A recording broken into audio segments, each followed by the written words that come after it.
சிறந்திடும் பைநிற நாகமாம் பைரவியே, கற்பக நிழலாய் பட்டாகர கரடை குபேர நகழ்வாழ் சாம்பவியே என்று எழுதியது போல தன்னையே கொடுக்கக்கூடியதுதான் கற்பக மரம் என்று அருமையாக தலைவர்கள் நிகழ்ச்சியை முடித்தார்கள். நம்முடைய அன்பு வேண்டுகோளுக்கு இணங்கி இந்த நிகழ்ச்சியை மிக நேர்த்தியாக நடத்தி கொடுத்த தலைவர்களுக்கும் அருமையாக உரையாற்றிய அனைத்து நண்பர்களுக்கும் சீதலாபட்டார்களுடைய சார்பிலே உங்களுக்கெல்லாம் மீண்டும் மீண்டும் ஒரு நன்றி தெரிவித்துக் கொண்டு இது போன்ற நிகழ்ச்சிகள் தொடர்ந்து நம்முடைய ஆலயத்தில் நடைபெற வேண்டும் என்று சொல்லிக் கொள்கிறோம்.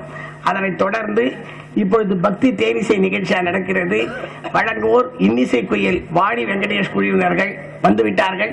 இன்னும் சரியாக 5 மணித்துளியில் நிகழ்ச்சியானது இசை நிகழ்ச்சி தொடங்க இருப்பதாலே இந்த அமர்ந்து கொண்டிருக்கூடிய ஆன்மீக நண்பர்கள் தொடர்ந்து இந்த இன்னிசை நிகழ்ச்சி தேனிசை நிகழ்ச்சியை கேட்டு எல்லாம் அல்ல இந்த அம்பிகையினுடைய பரிபூர்ண திருளை பெற வேண்டும் என்று மீண்டும் மீண்டும் உங்களை அன்போடு கேட்டுக்கொண்டு உங்களிடமிருந்து விடைபெற்றுக் கொள்கிறோம். நன்றி, வணக்கம்.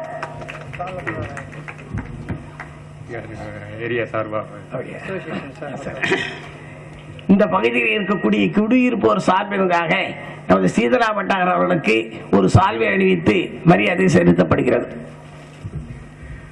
சீத்தலே தோம் ஜெகன்மாதா, சீத்தலே தோம் ஜெகத்பிதா, சீத்தலே தோம் ஜெகத்தாத்ரி, ஓம் சீத்தலாய நமோ நம.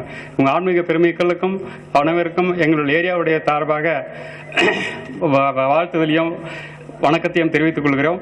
இந்த சீதலாதேவி கோயில் வந்தப்புறம் இந்த ஏரியாவுக்கு ஒரு அடையாளம் இப்போ நிறைய பேர் வெளியூர்லாம் கூட நிறைய பேர் வராங்க. அவங்களுக்கெல்லாம் ஒரு அடையாளம் குபேர் நகர்னாவே சீதலாதேவி கோயில் நிறைய பேர் கேட்குறாங்க. அந்த மாதிரி எங்கள் ஏரியாவுக்கு ஒரு அடையாளமாக கொடுத்த நம்ம குருஜி அவர்களுக்கும் எங்களுக்கு வாழ்த்துக்கிறேன். அதே மாதிரி கோயில் இப்போ மேலே அவர் எப்படி லிஃப்ட் பண்ணி தூக்கி கொடுத்தாரோ அதே மாதிரி எங்கள் ஏரியாவும் மேலே இப்போ வந்திருக்குது. ரோடு வந்துருச்சு, லைட் வந்துருக்கு, இன்னும் அடிப்படை வசதிகள்லாம் எங்களுக்கு வந்திருக்கு. ஸோ அதே மாதிரி இந்த சீதலாதேவி கோயில் மேலும் மேலும் புகழ் பெற வேண்டும். எல்லோரும் இந்த சீதலாதேவியினுடைய அருளை பெறுமாறு வேண்டிக் கொண்டு எங்கள் ஏரியா சார்பாக நம்ம பாலன் அவர்களை இந்த பொன்னாடியை போட்டுமாறு கேட்டுக்கொள்கிறேன்.